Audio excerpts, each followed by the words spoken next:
Então quer dizer que tem como, professor, a gente saber se uma pessoa já faleceu, se ela está viva através da radiestesia? Tem, tranquilamente, a radiestesia indica tudo isso. Que fantástico. E aqui nós temos algumas perguntas, uma delas do Ricardo Sartre, que eu vou ler para o senhor daqui a pouquinho. Ok, então, sou professor Orivaldo, Patrícia, atrás das máquinas o Henrique, né? Eu trouxe algumas perguntas interessantes para a gente poder comentar hoje. O que o senhor acha? Perfeito, vamos lá. Então, vou começar com essa pergunta aqui do Ricardo Sartre, um seguidor do nosso canal. Ele diz: espetacular aula, professor. Me veio uma dúvida. A energia de um corpo morto, pode ser um humano ou animal, estaria em zero, correto? Pelo biômetro. Se eu tiver um testemunho de um animal ou um humano desaparecido, medindo em angstrom, conseguiria supostamente definir se estaria vivo ou morto? O processo que a gente chama de morte, que na verdade é uma desvinculação, né, do corpo energético, né? E isso é possível, eu posso até detalhar um pouco mais, isso é possível acompanhar pelo biômetro. Bom, uma pessoa, ela pode ser dada como morte, né, às vezes em instantes diferentes, né? Eu, por exemplo, nas minhas convicções, eu dou como uma pessoa morta, né, no momento em que o que se convencionou chamar aí de cordão de prata, né, a hora que ele desvincula do corpo. É muito importante isso, né? Que em teosofia a gente chama de o cordão sutratma, né? É o cordão que liga a parte de baixo da vida com a parte superior da vida, que são o corpo espiritual. Mas é assim, quando é dado como morta, então, e eu vejo dado como morta, esse cordão se rompendo, né? Então tirou a energia de vida da pessoa, porém existe um corpo ainda emanando determinadas energias, fraca, e essas energias elas vão se dissipando ao longo de alguns dias. Quando que eu vou saber que se a pessoa morreu exatamente, né? Bem, essa convicção, se for medir, se for considerar pela radiestesia, né, às vezes a pessoa já não tem mais vida espiritual, porque já está desconectado, né, mas ainda continua aparecendo padrões vibracionais baixos. Um ponto que pode ser considerado, quando você chega no zero, né, pode-se subentender, que é muito complexo, pode subentender que essa parte de vida mesmo, né, da pessoa, ela já não tem, né? Porém, se você pegar um biômetro e utilizar uma escala de baixo, chegou aqui no zero, né, o pêndulo parou de mover. Então ele vem descendo devagar, chega aqui ele para. Mas se você vier na escala de baixo e pegar inverso, pegar do maior, você vai vendo que o pêndulo ainda tem alguns movimentos e vai descendo até chegar uma hora em que ele não mexe mais. O que quer dizer isso? Que o corpo, embora, né, seja desconectado da vida, é muito importante ter o que cada um considera vida, porque às vezes vai do conhecimento que cada um tem, religioso, filosófico, enfim, por esses caminhos. Então, enquanto o corpo estiver emanando alguma energia, a radiestesia pode pegar, mas aquela pessoa já está desconectada. O mental dela já não opera mais, desconectou. Então, não considere, né, por vezes, o pêndulo chegou no zero, parou, né, morreu. Não sei, sabe? Você vê que existe ocorrência aí que a pessoa foi dada como falecida e de repente ela começa a recuperar, porque não houve aquela desconexão, apenas o corpo perdeu muita energia. Correto? Porque nós estamos medindo aqui energia dessa matéria que é o corpo. Veja que interessante, ele fala aqui, ó, se tiver o testemunho de um animal ou humano desaparecido. Vamos supor que seja um animal desaparecido que fica na rua, no frio, na chuva, ele vai ficar praticamente definhando. Exatamente, ele perde muita energia. Então não é uma, só para a gente sintetizar, não é Você uma via de regra se acusar zero, que você pode definir que está dado como morto. Uma pessoa, por exemplo, sequestrada, né, num cativeiro, o padrão vibracional dela pode ir caindo por causa de problemas de ordem psíquica, problema de alimentação. Então, se for medir, começa a cair. Pode chegar até num momento em que a pessoa perca a consciência. Isso eu estou falando no caso de sequestro, mas pode ser em qualquer situação, né? Então, o pêndulo ele vai descendo, né? Por isso que eu falo para utilizar a escala, na escala de baixo, né? Aí o pêndulo começa a descer até quando chega num determinado ponto, que vamos dizer 30, 10, 20, ele para, porque aí não tem energia mais nem para movimentar o pêndulo. E aí caracteriza mais definido que pode ser morte? Sim. Então vamos esclarecer bem. Porque uma pessoa acidentada que morre num acidente, né, por algum tempo, né, o corpo ainda pode estar emanando uma vibração. É baixa, mas a pessoa já... Então ele faz a pesquisa, acusou zero aqui, ele vem para a escala de baixo e continua fazendo a pesquisa para ver se vai chegar lá na escala bem baixinha. Tá bom, Ricardo? Provavelmente a pessoa já até faleceu. Está em decomposição. Mas ainda vai pegando um pouco de energia da pessoa. Isso é muito subjetivo até. Ok? Professor, e se a gente fizer o gráfico sim e não com o testemunho? Não deixa de ser subjetivo também. Porque a radiestesia, essa que nós praticamos, é uma radiestesia mental, né? É condicionamento mental. Então, nós estamos condicionados assim. Se você for perguntar se tem vida, quando responde não, quer dizer que não tem mais. Ou sim, quer dizer que ainda tem, porque é estanque. Ou sim ou não. Mas quando responde sim, ainda tem vida, pode cair nessa escala que o senhor falou. Pode cair nessa escala. Tá. Então acho que ficou bem esclarecido, né? Posso ir para a próxima? Sim, vamos lá. Ana Paula Melo. Professor, se não temos quase nenhuma informação sobre alguém que pretendemos mensurar no gráfico, como podemos fazer o testemunho? Quais as informações mais relevantes? Bem, o ideal, nome completo, endereço, data de nascimento, endereço completo. Porque essas três informações, que é para não haver coincidência com outras pessoas, porque pode existir duas pessoas com o mesmo nome, pode existir duas pessoas com o mesmo nome, e com a mesma data de nascimento, mas é impossível duas pessoas com o mesmo nome, com data de nascimento, morar no mesmo endereço.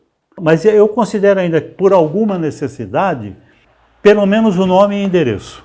A data de nascimento ainda pode ficar. Agora, uma foto, você pega uma foto de uma pessoa, mesmo antiga, se você tem o nome da pessoa e coloca no decágono, né? Falando em decágono, tem um aqui, que é esse instrumento, né? Que atrás vem com folhetinho explicativo. Você colocando o nome, no mínimo, nome completo e endereço aqui, já vai haver uma conexão com aquele ponto. Agora, uma foto, aí fica muito mais simples, né? Coloca a foto no decágono com o nome da pessoa. Ana Maria Sanches Pacheco. Uma foi Ana Paula, outra é Ana Maria. Complementando com a orientação da radiestesia magnética, orientando quanto tempo eu deixaria o medicamento e o copo de água no decágono. Em relação a medicamentos, é possível transferir um medicamento químico através do decágono? Exemplo, um laxante intestinal para a água? Tentei fazer isso, inclusive através do kit da radiestesia magnética, mas não tive êxito. Pode me explicar? eu vou responder assim, passando a técnica de como se faz esse trabalho que ela tem dúvida. Então, eu vou pegar o que eu quero transferir e coloco do lado de fora. Então, você tem um medicamento que você coloca do lado de fora, ok? E você coloca o copo d'água aqui. Aí você vai ver quanto tempo, que é a função dessa geometria, de transferir a energia para a água. É só a energia. Então, os agentes ativos aqui, dentro desse vidro, eles serão transferidos para esse copo d'água. Ok? Bom, para eu saber se houve a transferência na totalidade, que é isso que é importante, eu tenho que pegar... Esse aqui é o original. Esse aqui é o que recebeu a transferência. Quanto, em porcentagem, eu transferi essas essências para a água?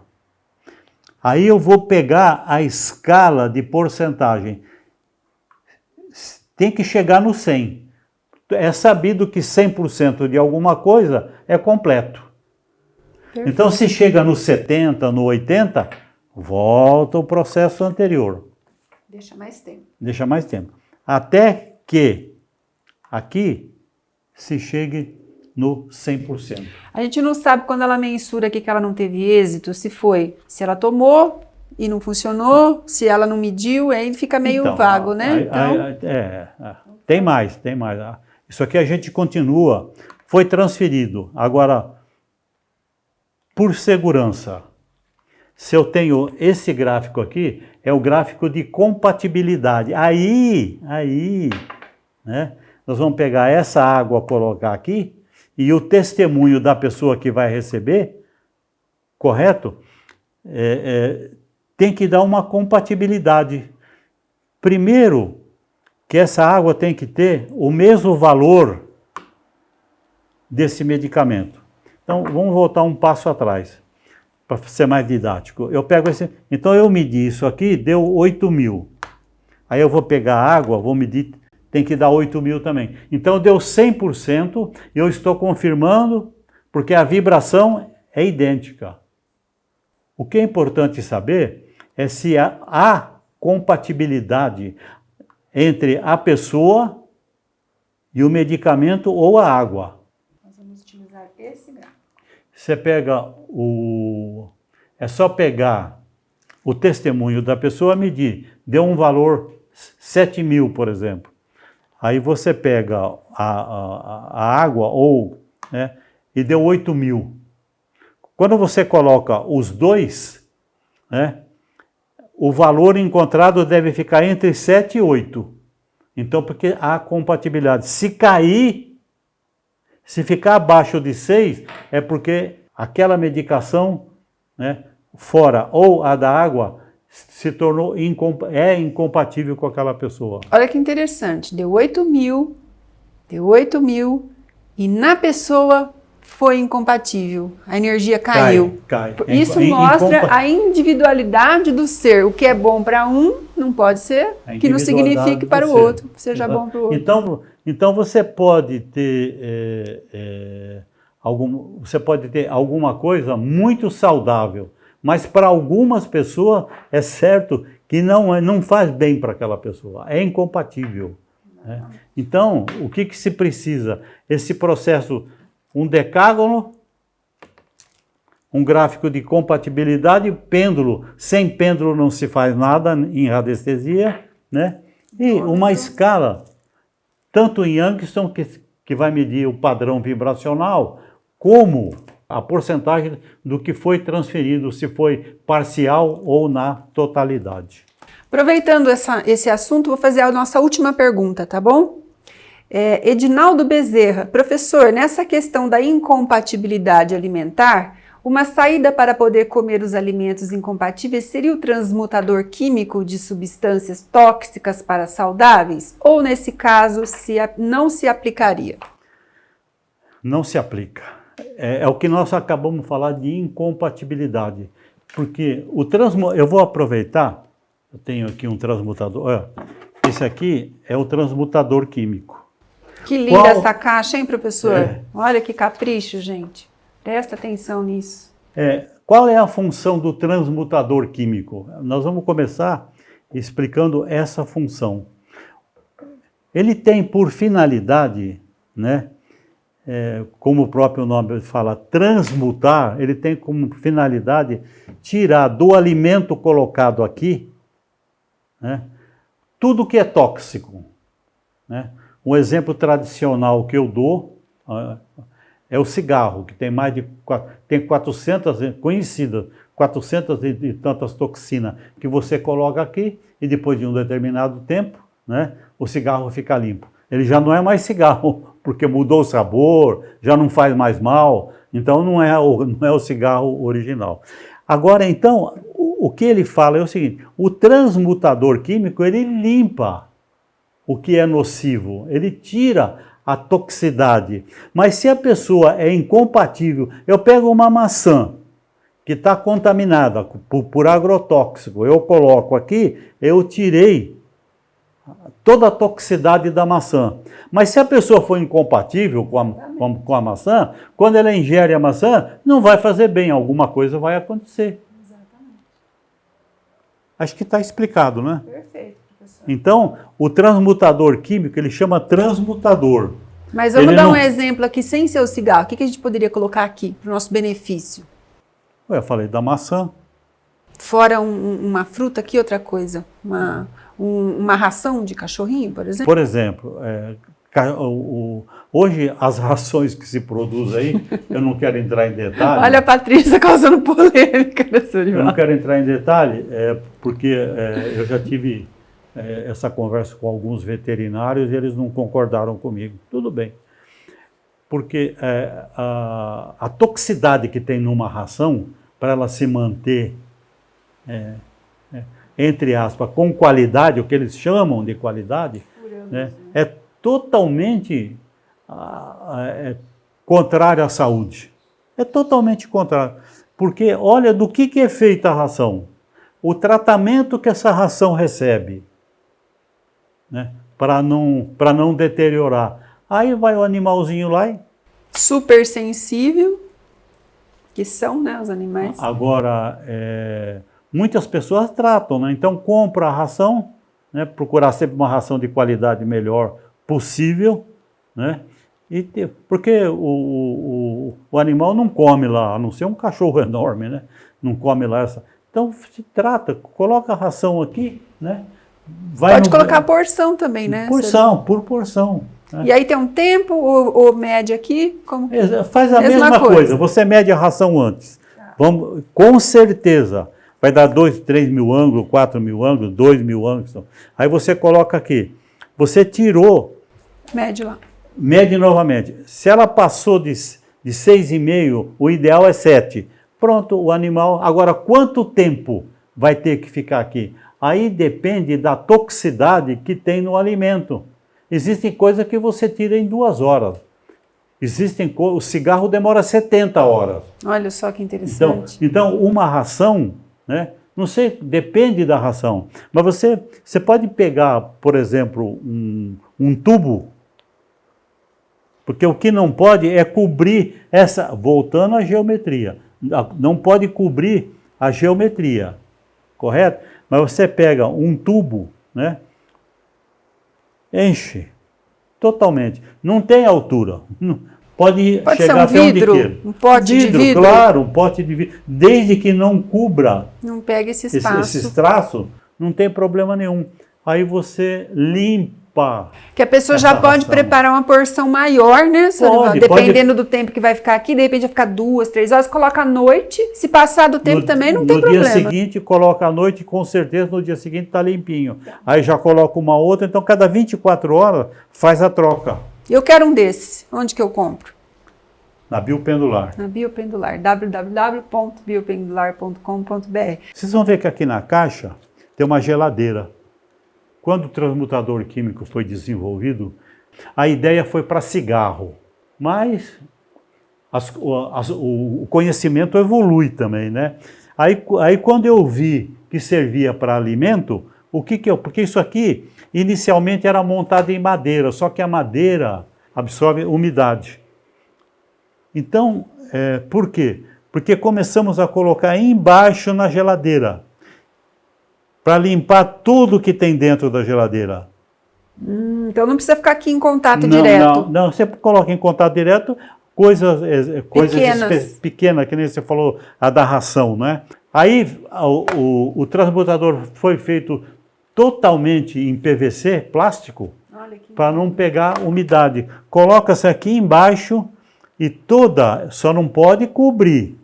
Quer dizer, você pode ter uma grelha em cima da geladeira grande, não tem problema nenhum, porque essa emanação, né, ela vai interpenetrar em todos os espaços da geladeira. Só não pode colocar dentro daquela gaveta grandona lá embaixo e fechar, né? Aquela gaveta que fecha, não. Mas em cima da gaveta, até o alimento que tem na porta da geladeira, eles são desintoxicados, limpos.